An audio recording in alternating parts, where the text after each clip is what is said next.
Hi, my name is Amy Brandwein. I'm the chef and owner of Centrolina, and I'm here with my dear friend Joan, and we're cooking and talking cookbooks and art.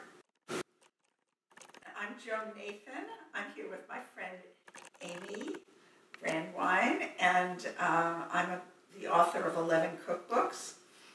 Also, I have a TV series, and I write for the New York Times, and we're talking about art and food and art. So, Amy's cooking her latest eggplant dish, and I love eggplant, and I'm doing a memoir right now, and I wanted to have something that was slightly Middle Eastern, because that's where I really learned about eggplant. I used to think Jerusalem was the center of eggplant in the world, but also something that I like to make. And I also wanted to put Amy, who's a friend of mine, in my book. Aww. So when she told me she had this great dish, I tried it once, but it wasn't as good as it was the other night. And when it was there the other night, it was just amazing. So I thought, this is perfect. I can learn to make it. And that's because that's what I do. That's what I do. I like to watch authentic people making food. And I like to be able to transpose it for either, the people of the New York Times or people that read my books. But I like to make it a little bit less fattening, a little bit easier. And, Amy is amazing. And we went together to Ethiopia where we really got no recipes, but that's okay. It's super simple. It's just flour. So one eggplant. Yeah, I've got one eggplant. I sliced it on the mandolin. I don't know. I mean, we'd have to have a mandolin at home. I don't know how to navigate that. Well, you can just do it very thin, too. How do you get these ideas? What you do is not only beautiful, but the flavors are so good. Oh, thank you. Well, I usually, so this dish came about just because I had a lot of eggplant in the refrigerator, and so, I've seen people do thin slices of eggplant, and I wanted to try it, and then I happen to have, and then I do the first ingredient. I'm set, usually it's something I have to use or something. And I do the first ingredient, and then I pick the next 3 ingredients. Oh, okay. Joan is a really good, she's like the intersection of all these amazing chefs.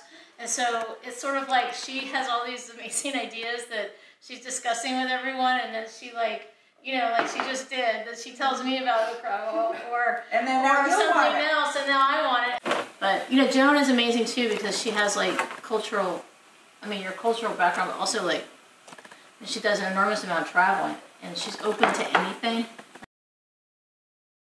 I was working for the mayor of Jerusalem when I was probably about your age, and I was his foreign press attaché. His name was Teddy Collett. Wow. And I noticed that when the journalists came over, they were only interested in the political story. And it's the same story as it is now. But back then, I went to people's homes and I saw different things I saw the way people lived in the city. And I went to Jews, Christians, and Muslims.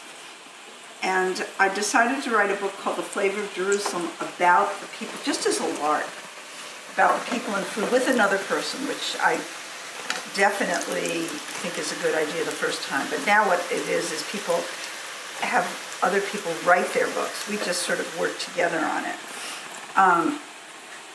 And it was, it sold about 25,000 copies in this country, which is good now, and it was better then.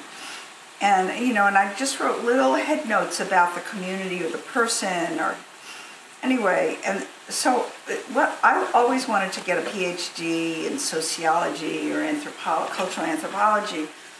And then I went back to the States and I worked for the mayor of New York, and then I was in Cambridge, actually, at the Kennedy School at Harvard, because I'd worked for all these mayors. And I wanted to write about ethnicity in Boston. So I talked to the then editor of the Boston Globe magazine, the late Tony Spinazzola. And he looked at my book, which I had written, called The Flavor of Jerusalem, and he said, I want you to write about ethnicity and food.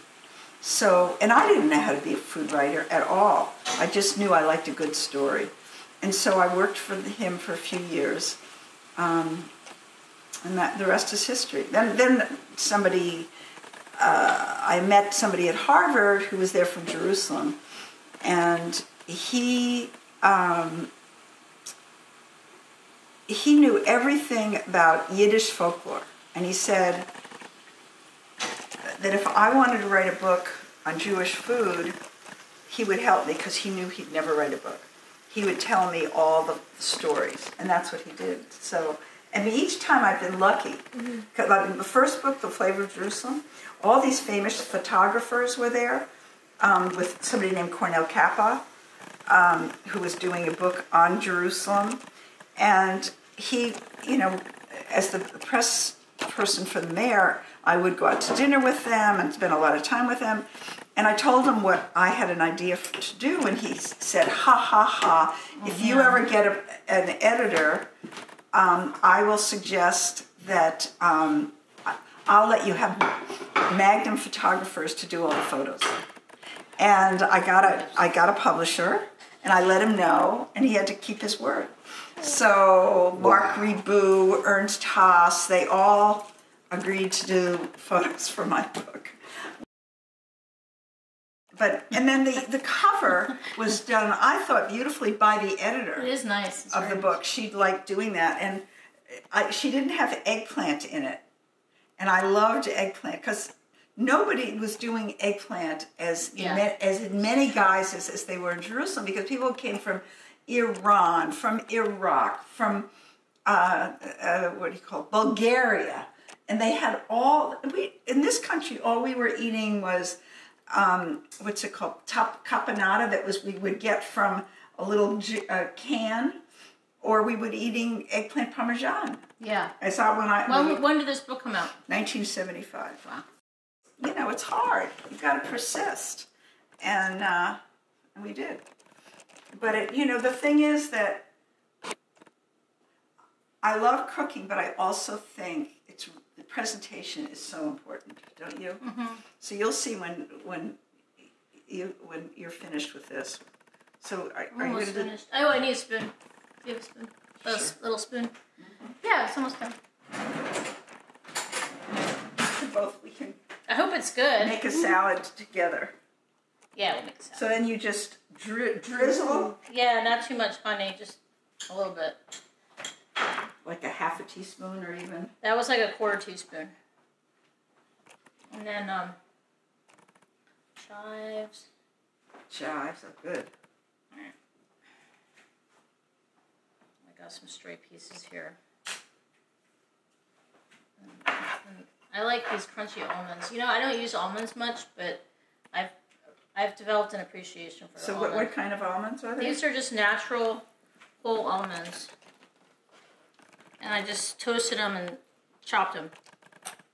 So they're crunchy. And that's it, right? That's it. It's really Easy peasy. Good. It's really good. And you could serve that as an hors d'oeuvre, just with your fingers. Because everything now is so much simpler. I don't know what the shelf life is. Like, this is, it's still kind of crunchy. Yeah. It's room temperature, but it's crunchy. You might have just invented a new dish, It's delicious. The eggplant chip. I'm retired. But look at how I'm going to have something that's going to get me to the point where I can just... But you want to be able to look at something before you eat it. Mm-hmm. It's sort of instant gratification. I think arugula is really good. Yeah. And it doesn't matter if you have the stems. No. I love watching somebody like Amy cut better than me. Stop. You stop it. But this is all, the art of cooking. So this is arugula. And then we'll throw in some, where are your chives? Yeah.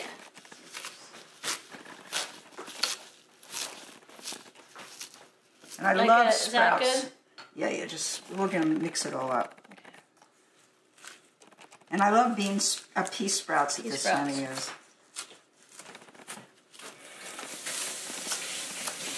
And I really like food from New Morning Farm.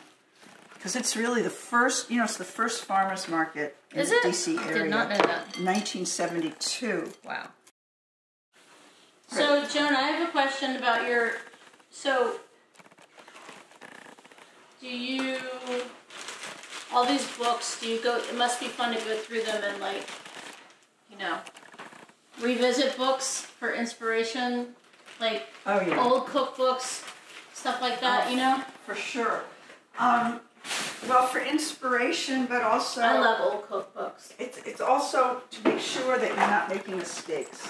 Well, what I do is I work in the mornings, and I usually have somebody over here, either a friend, somebody will make a salad. Usually not me, and which is fun. They know you can dig around in my refrigerator to see what's there, and that'll be lunch. But it's really important to sit down and have a lunch. So you and I can just talk about food, and we can have lunch together. Sounds good.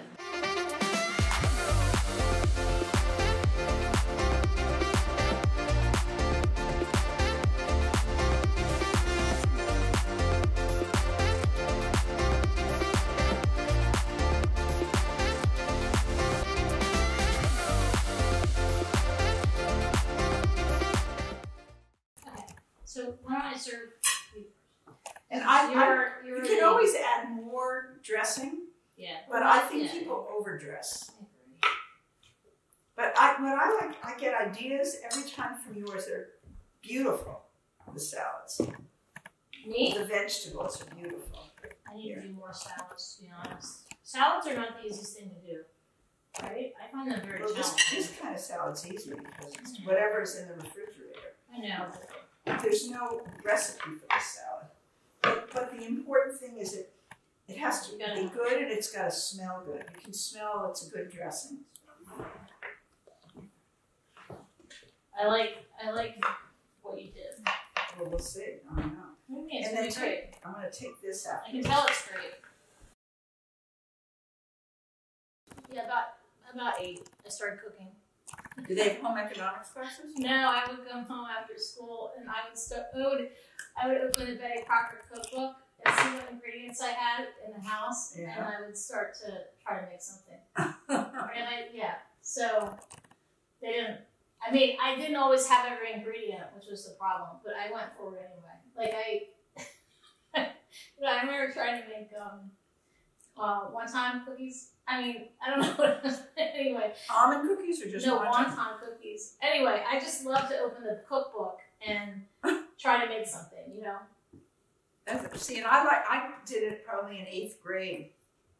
We had home economic class. By the way, this is divine. So this book, the way that when you're writing a cookbook for a major publisher, you write the book, then you give it to your editor, and they sort of show it to a committee to decide what to do with it. So this book, I had the idea, this is Jewish Cooking America, that I really sort of made the national stage with this book. I had found all these Yiddish ads. So I went to Western Massachusetts where they were in a warehouse with my kids. And I remember just climbing up 4 flights of stairs, look for food, because they didn't understand me. So we picked them out and I photographed them. And we were the end papers. Now, in a way, I think that sold the book. But then, to the public, because this book in the first month sold 35,000 copies. So then, when they're in I forget what edition it is, it might be or printing, it might be the 7th or 8th, I don't know what it is. But the Bertelsmann, who bought Knopf and Random House, they decided this was too expensive. So lately, this is not in it. The interior? The interior isn't. They decide what goes on the cover. When a person gets to be pretty well known, as this was when, this is the second cover First cover was a family eating. Then I had a TV series, so I got on the cover. And so this is like, now mine is Jewish Cooking America and Joan Nathan. You have nothing to do with the cover. You have nothing to do with the title or the cover. Wow. It's the marketing people. It was sort of the beginning of the era of chefs. But she was the one who did Mastering the Art of French Cookery with Julia Child, and she did Marcella Hassan and Michael Joffrey, and just a lot of people. No recipe, no photographs. Then I got a new editor because she died. And when it came to King Solomon's Table, I'm not on the cover. Probably, maybe I was older too. They thought King Sol, so there I am. But she got very creative, and I knew a photographer that I really liked.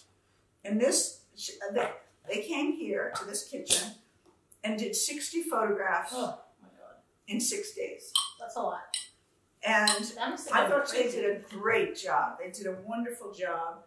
It's great. And I think it's a beautiful book. It's a beautiful book.